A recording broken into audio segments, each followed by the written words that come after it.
بسم الله والصلاة والسلام على رسول الله. هقول لكم في الفيديو ده على 7 حاجات لازم تكونوا عارفينها كويس جدا قبل ما تشتروا الباب المصفح.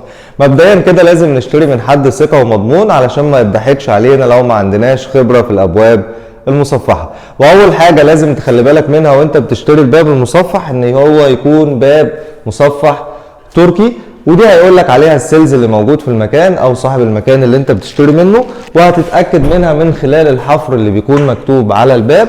الابواب المصفحه التركيه بيكون محفور عليها ميد ان تركي، ويفضل ان يكون محفور عليها او مكتوب عليها اللوجو بتاع الشركه المصنعه للابواب او الشركه اللي بتورد الابواب لمصر.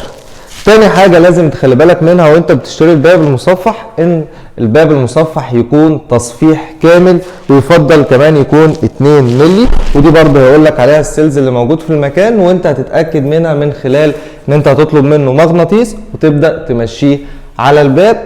كل منطقة هيكون فيها حديد في الباب هتلاقي المغناطيس بيمسك فيها، وطبعا كل ما المغناطيس يمسك في اماكن اكتر كل ما الباب كده تصفيحه او الحديد اللي فيه اعلى، وبيكون كده افضل من اي باب تاني المغناطيس ما هيمسكش فيه بنفس الكمية.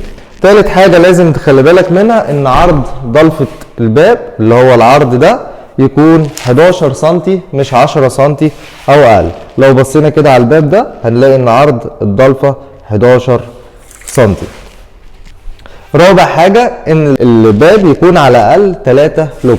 لو بصينا على الباب ده هنلاقي لوك هنا، ادي التاني ادي التالت، ده غير ان انا عندي لوك رابع اللي هو بتاع الدليفري اللي هو ده. خامس حاجة ان الباب يكون فيه 4 مفصلات. لو بصينا كده على الباب ده كده هنلاقي فيه مفصلة تحت، التانية، التالتة، الرابعة.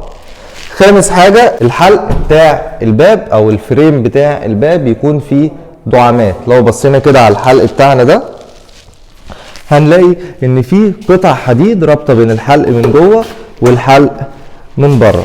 قرب كده، في دعامه تحت اهي، ودي الدعامه الثانيه، في دعامه ثالثه هنا بس مش باينه، في دعامه رابعه، في دعامه ثانيه فوق، 5 اهي. الدعامات دي طبعا بتخلي الحلق قوي جدا وبتخليه ماسك اكتر في الحيطان اللي حواليه.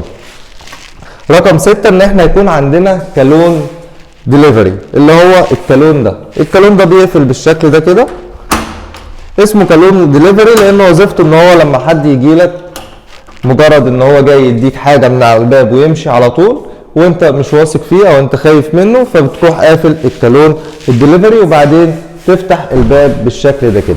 الباب بيكون اخره في الفتح اللي هي المسافه دي بس مش اكتر من كده. طيب افرض بتاع الدليفري او الشخص اللي بره ده حاول يهجم عليا او حاول يدخل الشقه، ايه اللي بيحصل؟